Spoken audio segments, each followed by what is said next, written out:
Benita dhe Klodi janë pranë njëri tjetrit në një moment të qetë, larg zhurmës dhe debatit të banorëve të tjerë. I love you. Atmosfera You're my është everything. ngrohtë dhe pak Wait, what's going on, Asher? sepse të dy e ndjejnë emocionin e momentit. Benita, duke parë se Klodi po e shikon me një mënyrë të veçantë, vendos të tregojë ndjenjat e saj në një mënyrë të drejtë për drejtë. Ajo afrohet ngadalë dhe, pa paralajmërim të madh, I jep një puthje në buzë. Ky akt, I thjesht por shumë I fuqishëm emocionalisht, duket se e kap Klodin totalisht në befasi. Ai ngel I shtangur, me sytë pak të zgjeruar dhe një heshtje që tregon se nuk e priste këtë veprim. Puthja e Benitës nuk është vetëm një gest fizik, por një shprehje e ndjenjave të saj të sinqerta, e cila tregon gëzim, lumturi dhe një emocion që ajo nuk e kishte fshehur më. Benita duket e gëzuar dhe e lumtur.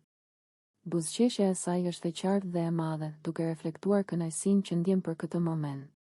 Ajo e shikon Klodin me një shikim të ngrohtë dhe të ndjerë, sikur po I tregon se kjo nuk është vetëm një veprim spontan, por një mënyrë për të shprehur atë që ndjen me të vërtetë. Lëvizjet e saj janë të buta, natyrale dhe të sinqerta, duke e bërë momentin edhe më të veçantë.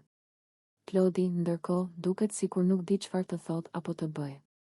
Trupi I tij është I ngrirë për disa sekonda, ndërsa mendja e tij përpiqet të përpunojë atë që sapo ndodhi.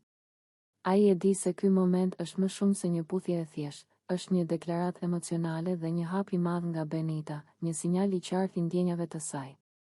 Banorët e tjerë, që ndoshta e shohin nga larg, nuk mund të shmangin kuriozitetin dhe vëmendjen. Por ky moment duket se ekziston vetëm për Benitën dhe Klodin, si një hapësirë private brenda shtëpisë, ku emocioni është I papenguar dhe I sinqertë. Çdo frymëmarrje, çdo shikim dhe çdo buzëqeshje ndërthuren, duke krijuar një moment që duket I ngadalë, pothuajse I pavërtetë, ku koha ndalet për pak sekonda. Benita përpiqet të mbajë gjallë atë ndjenjë të bukur. Ajo I tërë ot Klodit me një zë të butë dhe të qetë se kjo nuk është thjesht një puthje, por një shprehje e lumturisë së saj dhe e ndjenjes që ka për të. Qeshja e saj e lehtë dhe sytë të ndritshëm tregojnë se ky moment është I rëndësishëm për të, dhe se ajo e ka pritur me emocion të veçantë. Klodi, pas disa çastesh heshtjeje, fillon të reagojë ngadalë.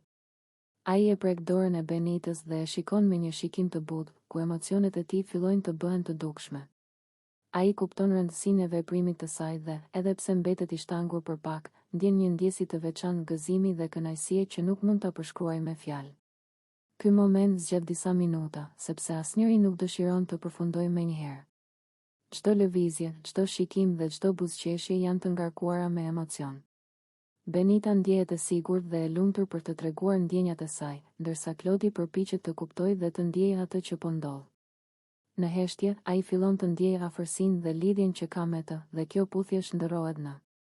Benita I afrohet Klodit në një moment më të qetë, larg zhurmës dhe debatit të banorëve të tjerë. Atmosfera mes tyre është e ngarkuar me emocione, dhe ajo vendos të flasë hapur për ndjenjat e saj. Me një ton të qetë, por të vendosur, Benita fillon të tregojë se sa shumë ka menduar për të dhe për lidhjen e tyre, duke shprehur një dëshirë që e kishte mbajtur për vete për një kohë. Ajo I thot Klodit se dëshiron një fëmijë me të, duke I shpjeguar se kjo është diçka që ajo e sheh si të rëndësishme dhe të bukur për të ardhmen e tyre së bashku. Benita vazhdon të shpjegojë se ajo nuk kërkon thjesht një fëmijë, por një fëmijë të mirë, të lumtur dhe të bukur, që do të pasqyronte dashurinë dhe kujdesin që ata mund të japin si prindër. Ajo I thot Klodit se kjo dëshirë nuk është thjesht një impuls momental, por diçka që e ka menduar seriozisht dhe që për të ka kuptim të thellë. Përmes fjalëve të saj, duket e qartë se Benita po përpiqet të tregojë se ndjenjat e saj janë të vërteta dhe të sinqerta, dhe se ajo ka shpresë që Klodi do ta kuptojë rëndësinë e këtij mesazhi. Kur flet për këtë dëshirë, Klodi qesh.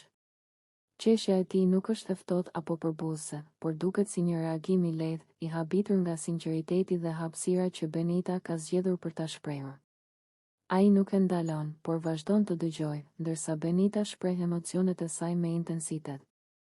Ajo tregon se për të, kjo është një ëndër e bukur dhe se I ka ardhur koha ta ndajë me dikë që do dhe I beson.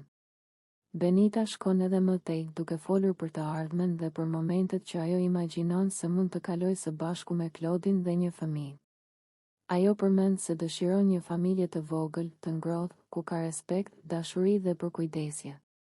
Ajo thot se kjo nuk është një kërkesë për tani, por një vizion që e ka në zemër dhe që për të ka një rëndësi të madhe. Ndërsa Benita vazhdon, Klodi duket se është i përqendruar dhe i habitur nga sinqeriteti i saj. Ai qesh sërish, këtë herë më i lehtë dhe më i butë, duke treguar se ka kapur mesazhin dhe e vlerëson hapësirën e ndarë.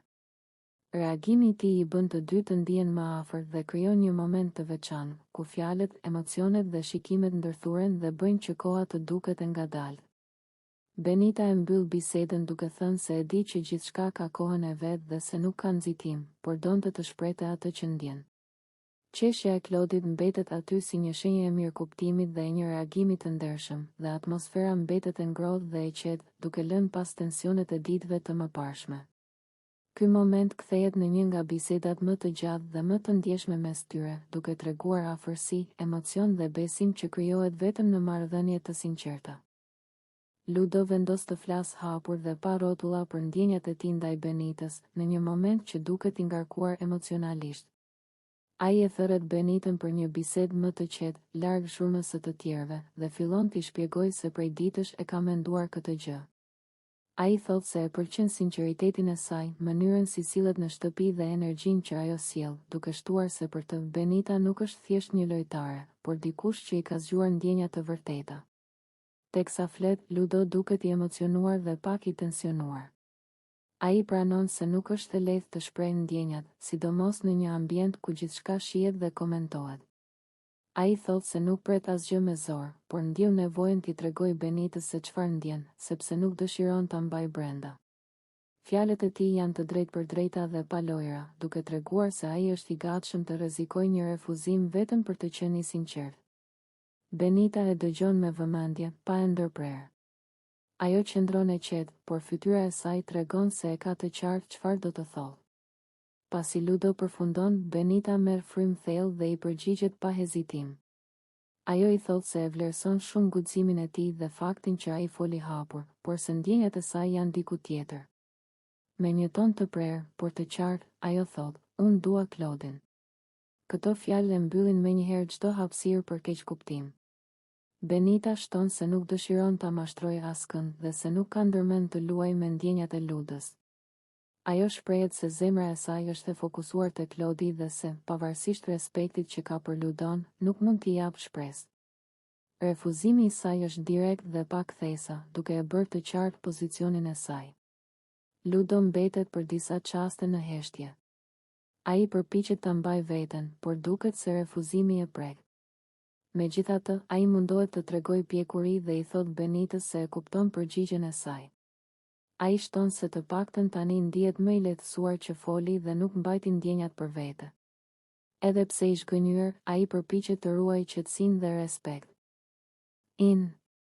Pas kësaj bisede, atmosfera mes tyre ndryshon. Benita largohet duke qenë e bindur në vendimin e saj, ndërsa Ludo mbetet duke reflektuar mbi atë që ndodhi. Banorët e tjerë më vonë fillojnë ta komentojnë situatën, duke folur për guximin e Ludës dhe vendosmërinë e Benitës. Ky moment kthehet në një nga skenat më të forta emocionale, sepse tregon qartë se jo të gjitha ndjenjat janë të ndërsjella dhe se ndershmëria, edhe kur dhemb, është gjithmonë më e mirë se heshtja. Eliona përballet me Labin në një debat që ka qenë i pritur për një kohë të gjatë, duke reflektuar tensionet dhe grindjet e mëparshme mes tyre. Ajo fillon duke folur me një ton të prerë dhe të vendosur, duke shprehur hapur mendimin e saj për Labin dhe mënyrën se si sillet. Eliona i thot qartë se sipas saj Labi ka nevojë për psikolog, duke i bërë të ditur se sjellja e tij shpesh është e paqëndrueshme dhe se nuk e kupton ose nuk di si të përballet me situata normale të përditshme pa tension. Ajo vazhdon duke theksuar se Labi nuk sillet gjithmonë me logjik dhe shpesh bën gabime të qarta që ndikojnë te të tjerët, duke krijuar probleme që mund të shmangeshin. Për Elionën, kjo nuk është thjesht një shaka, por një vëzhgim i vazhdueshëm i sjelljes së tij, duke e bërë të ndjehet se ai nuk kupton realitetin rreth tij. Ajo shton se disa veprime të tij janë të papjekura dhe shpesh dëmtojnë marrëdhëniet me banorët e tjerë. Debati përshkallëzohet kur Eliona përdor fjalë më të forta dhe i thot Labit se, për të, ai është budalla fare. Ajo i shpjegon se kjo nuk është thjesht një kritikë e lehtë, por një vërejtje e bazuar në shumë situata ku ai ka treguar se nuk ka menduar para se të veprojë. Ajo i përmend shembuj të ndryshëm ku vendimet e tij kanë sjellë përplasje, tension dhe keqkuptime, duke treguar se nuk është fjala e parë që ajo e thot pa arsye. Labi përpiqet të përgjigjet, por Eliona nuk e lë të ndërpres.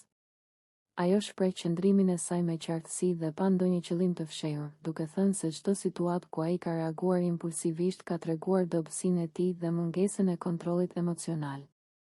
Ajo i thot se kjo është arsyeja pse njerëzit shpesh e marrin jo seriozisht dhe pse shumë herë gjen veten në debate pa fund me të tjerët. Debati zgjat disa minuta dhe në çdo fjalë të Elionës ndjehet vendosmëria për ta bërë Labin të kuptojë se jo çdo veprim ka pasojë të mirë. Ajo nuk e sulmon personalisht në mënyrë të panevojshme, por thekson se duhet të reflektojë dhe të ndryshojë mënyrën e të menduarit dhe vepruarit. Për të, ky debat është më shumë një përpjekje për ta bërë të kuptojë se disa gjëra mund të përmirësohen dhe se nuk mund të vazhdojë të sillet pa pasur përgjegjësi për veprimet e tij. Në fund të debatit, Eliona e lë Labin duke ecur i menduar dhe i qetë, ndërsa ajo vetë duket e lodhur nga emocioni i shprehur dhe tensioni i krijuar. Heshtja që pason është e rëndë, sepse secili prej tyre e ndjen peshën e fjalëve që janë thënë dhe ndikimin e tyre mbi marrëdhëniet mes banorëve. Ky moment bëhet një nga debatet më të forta dhe më të gjata, duke lënë gjurmë që ndihen gjatë gjithë ditës. Bela, qeni i Benitës, bëhet papritur qendra e vëmendjes në një moment që askush nuk e pret. Teksa Labi afrohet pranë Benitës për të folur, Bela reagon menjëherë, sikur e ndjen tensionin ose thjesht dëshiron të mbrojë të zonjën e saj. Qeni çohet shpejt nga vendi ku ishte shtrirë dhe me hapa të shpejt i shkon drejt Labit, duke lehur fort dhe me një energji që befason të gjithë. Benita fillimisht shtanget nga reagimi i Belës, ndërsa Labi ndalet në vend, i habitur nga ajo që po ndodh. Bela i afrohet edhe më shumë, duke u përpjekur ta trembë Labin, sikur do ta sulmojë, dhe vazhdon të lejë pa pushim. Situata duket e tensionuar për disa sekonda, sepse askush nuk e pret një reagim kaq të fortë nga qeni. Labi, në vend që të trembet, fillon të qesh. Ai e sheh gjithë skenën si diçka komike dhe bën shaka me situatën, duke thënë se Bela po e mbron Benitën më shumë se kushdo tjetër në shtëpi. E qeshura e tij e ul pak tensionin, por Bela nuk ndalet menjëherë. Qeni vazhdon të qëndrojë pranë Benitës, me syt nga Labi, sikur t'i dërgojë mesazhin se nuk duhet të afrohet më shumë. Benita përpiqet ta qetësojë Belën, duke i folur me zë të butë dhe duke e ledhatuar. Ajo i thot se gjithçka është në rregull dhe se Labi nuk përbën asnjë rrezik. Pas disa çastesh, Bela fillon të qetësohet, por sërish nuk largohet nga ana e Benitës. Qëndron pranë saj, duke u shtrirë, por pa ia hequr syt Labit. Banorët e tjerë që janë përreth nisin të komentojnë situatën. Disa qeshin, disa të tjerë habiten nga instinkti mbrojtës i Belës. Duket sikur qeni ka ndjerë diçka dhe ka reaguar në mënyrën e vet. Ky moment kthehet në një nga skenat më të përfolura, sepse askush nuk e kishte menduar se Bela do të reagonte kaq fort ndaj afrimit të Labit. Labi vazhdon të qesh dhe thot se nuk i ka ndodhur kurrë më parë që një qen t'i sulet në këtë mënyrë, sidomos pa asnjë arsye të dukshme. Ai e merr gjithë situatën me sportivitet, duke e kthyer në shaka, ndërsa Benita buzëqesh, edhe pse duket pak e shqetësuar nga re. Agimi i kafshës së saj. Në fund, atmosfera qetësohet plotësisht. Bela mbetet e shtrirë pranë Benitës, sikur të ketë kryer misionin e saj, ndërsa Labi largohet pak më tutje, ende duke qeshur dhe duke treguar skenën si një moment argëtues. Ky episod mbetet në mendjen e të gjithëve si një moment i papritur, ku instinkti i një qeni ndryshoi krejtësisht rrjedhën e situatës dhe solli një përzierje tensionesh, të qeshurash dhe habje në shtëpi.